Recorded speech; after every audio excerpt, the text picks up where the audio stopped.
नमस्कार। शाम के अखबारों की चर्चा चाय के साथ। आज 25 अगस्त है और बहुत अरसे बाद इंदौर में मौसम में फिर करवट लेता हुआ दिखा। दोपहर के पहले तक तो उमस गर्मी सब दिख रही थी, पर दोपहर बाद आज 3:30 से 4 बजे के लगभग पूरे शहर में एक बार फिर बारिश का दौर शुरू हुआ है।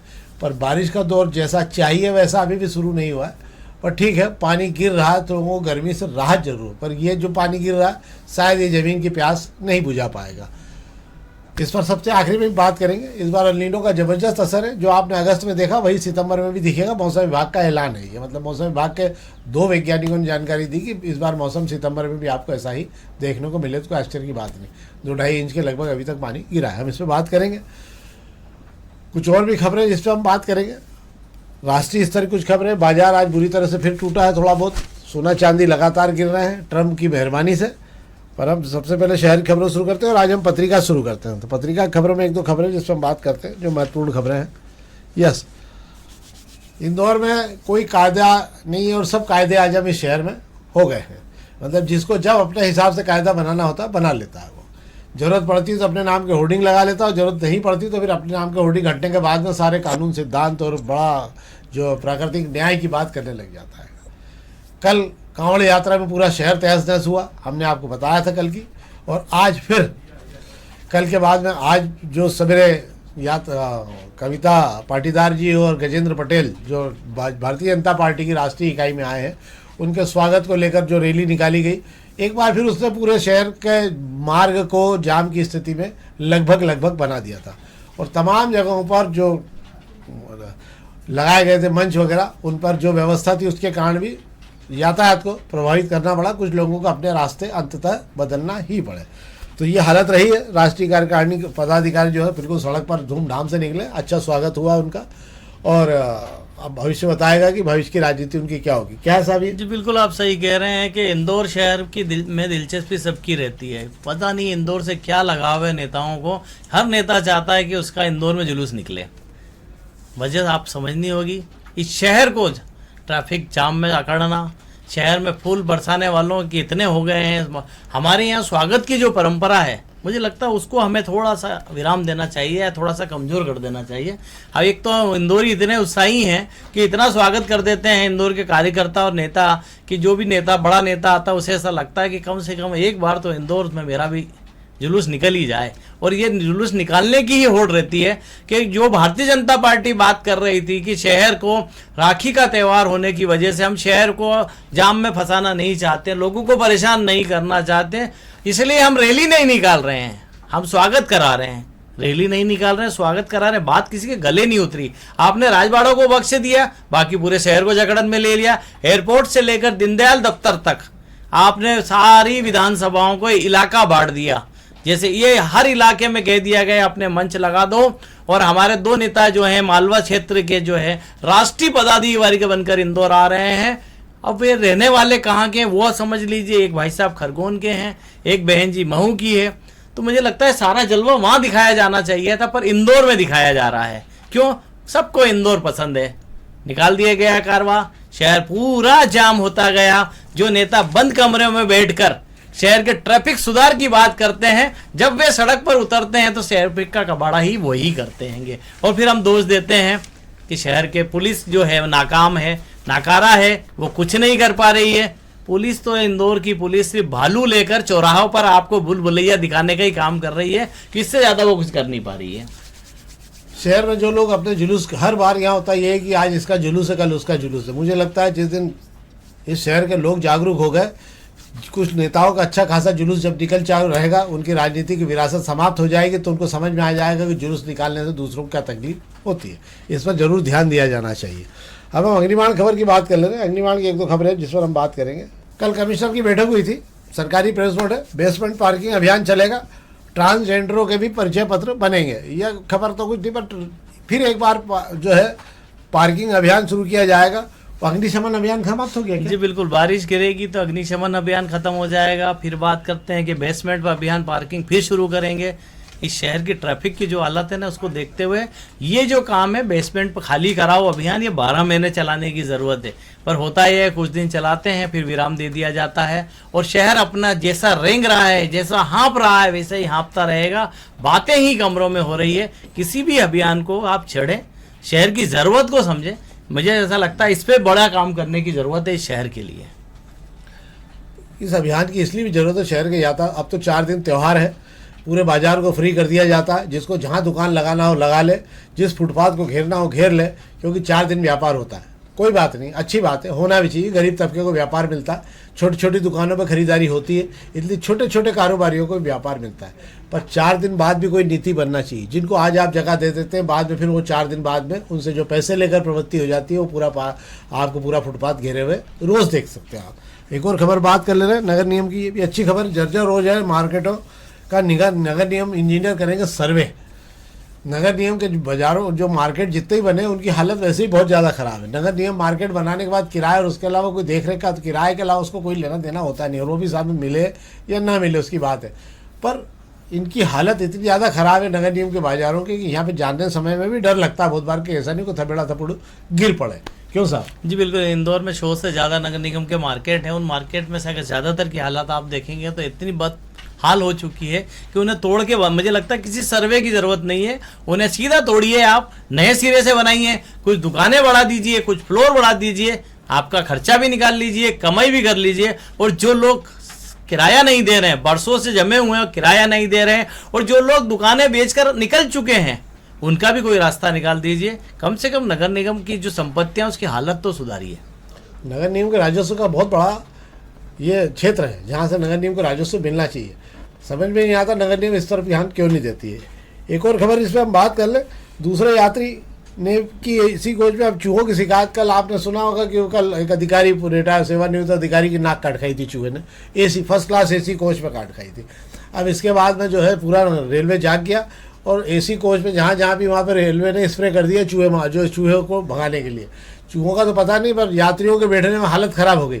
जो यात्री एसी के कमरे में बैठे थे उसकी स्मेल से उनको अंततः घड़ी घड़ी आके बाहर खड़े होना पड़ रहा था, इतनी ज़्यादा उसकी स्मेल आ रही थी। तो एक मुसीबत छूटी नहीं, दूसरी हो गई। चूहों का पता नहीं उनका क्या हुआ, शायद स्लीपर कोच में चले गए, जनरल कोच में चले गए होंगे चूहे। उनको लगा थोड़े दिन रुक के बाद में आएंगे। पर एक निर्धारित काम होना चाहिए, वो ये होता कि रेलवे जब भी ट्रेन चलाए उसके पहले एक बार वस्तु स्थिति की जांच जरूर होनी चाहिए। क्यों साहब? जी बिल्कुल सही कह रहे हैं आप। जब ट्रेन रवाना होती है उसके पहले जिस तरीके से आप सफाई कराने का दावा करते हैं, वैसे ये भी देख लिया जाए कि चूहे और कॉकरोच तो नहीं है।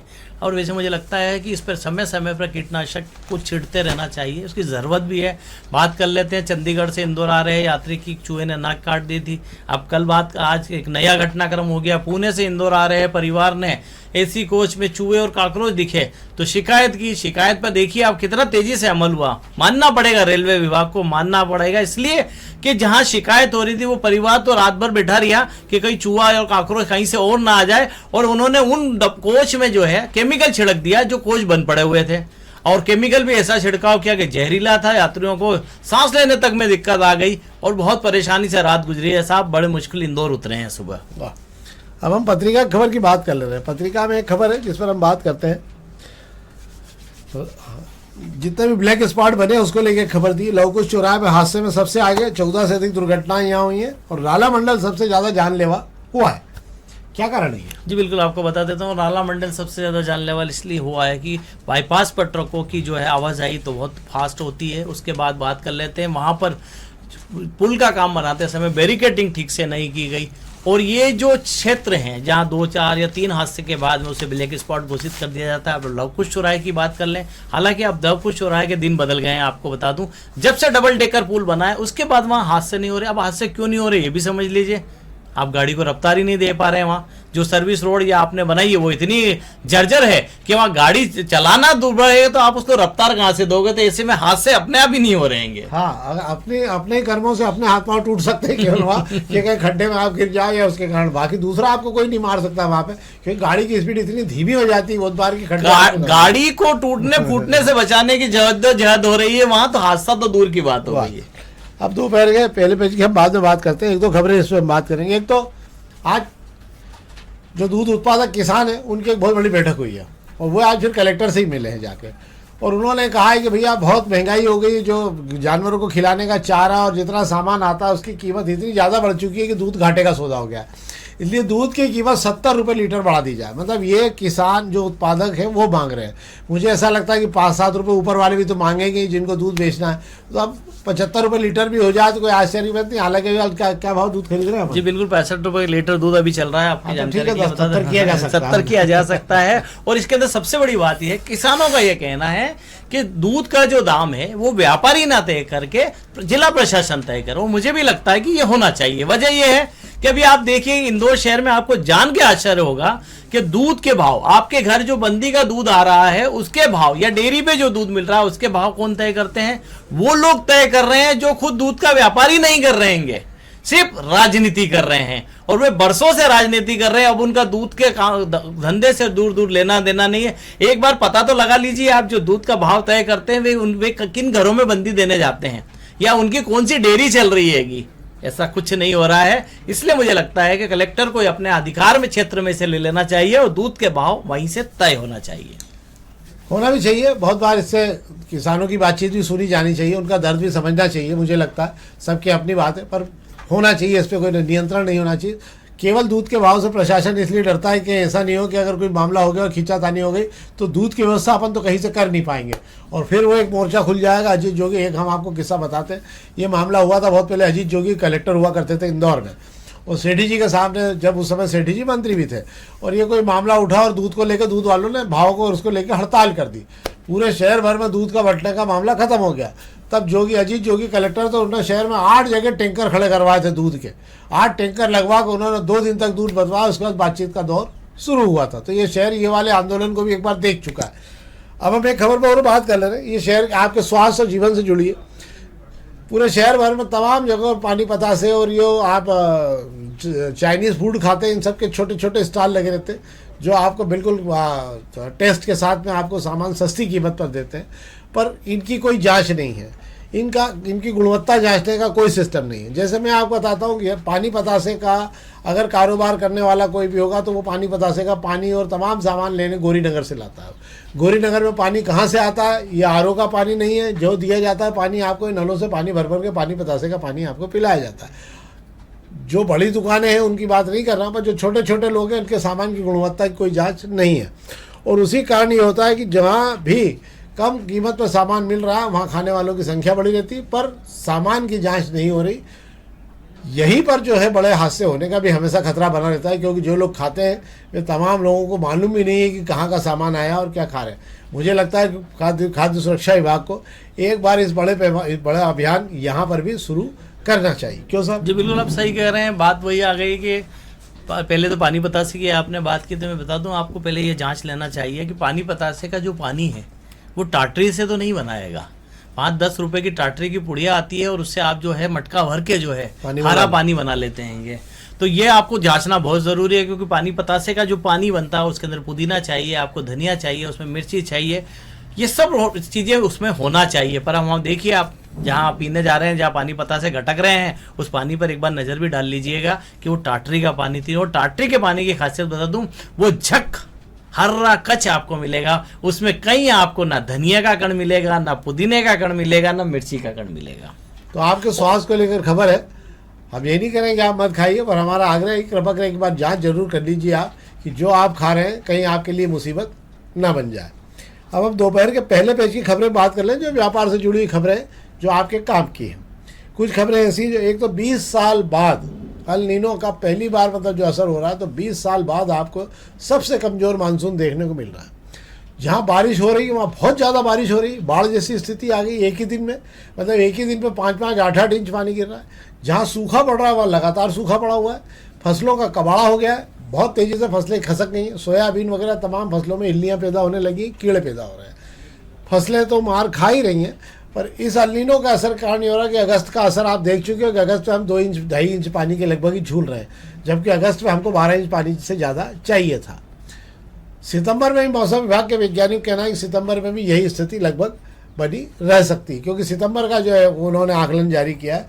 उनका कहना ख्याल हम सितंबर में पूरी तरह से आकलन जारी करेंगे। अभी 5-7 दिन बाकी हैं अगस्त में, पर यदि अगस्त में पानी नहीं गिरा तो सितंबर में आप बहुत ज़्यादा उम्मीद नहीं कर पाएंगे। कुछ हद तक पानी अक्टूबर में आपको देखने को मिल सकता है। तो बारिश की हालत बहुत अच्छी नहीं रहेगी इस बार। तालाब सूखे पड़े हुए हैं, आप भी तैयार कर लीजिए, अपना सील्ड बेल्ट बांध लीजिए कि आने वाले समय में आपको एक जोरदार गर्मी और जोरदार बारिश का पानी का संकट देखने को इस शहर में मिलेगा। आपने अगर पानी सहेज के रख रखा होगा तो वो आपके काम आएगा। शेयर बाजार आज भी लाल निशान पर बना रहा है। शेयर बाजार में आज भी लाल निशान पर 200 अंक की गिरावट रही, कल भी 200 अंक की गिरावट रही। लगता है कि मुझे हफ्ते भर तक ये लगातार, जब तक शुक्रवार तक राखी है उसके पहले तक ये गिरावट जारी रहेगी। उसका कारण ये है कि ट्रंप ने आर्थिक ऐलान किए हुए ईरान वहाँ तेहरान को लेकर, उससे खींचातानी मची हुई है।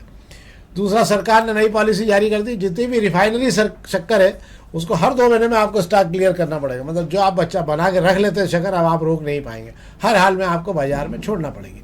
इसका एक थोड़ा सा फायदा ये हुआ कि बाजार में शक्कर की कीमतों में हल्की सी गिरावट दर्ज की गई, थोड़ी सी राहत आपको शक्कर मिली है। लगभग 400 रुपये क्विंटल का अंतर आया है, 3 से 4 रुपये का अंतर, 3-1 रुपये का अंतर बाजार में फुटकर में भी आया। सोने और चांदी में भी है। अक्टूबर के सौदे जो हो रहे हैं उसके अंदर सोने और चांदी की कीमतों में लगातार गिरावट देखने को मिल रही है। तो चांदी के अंदर आपको ये बता देता हूँ, चांदी में 299 मतलब 2,42,000 के लगभग का भाव खुला है, जबकि सोने की कीमत 163 मतलब 224 रुपये गिर रहा है। तो 263 के लगभग के सोने के भाव, 163 के लगभग सोने के भाव रहे हैं। अक्टूबर के जो सौदे हो रहे हैं वो सोने के कम भाव पे हो रहे हैं, मतलब गिरावट का दौर आगे जारी रहेगा। पर लगभग 1.5 के ऊपर 1.5 और 1.55 के लगभग ये सोना चांदी बना रहेगा।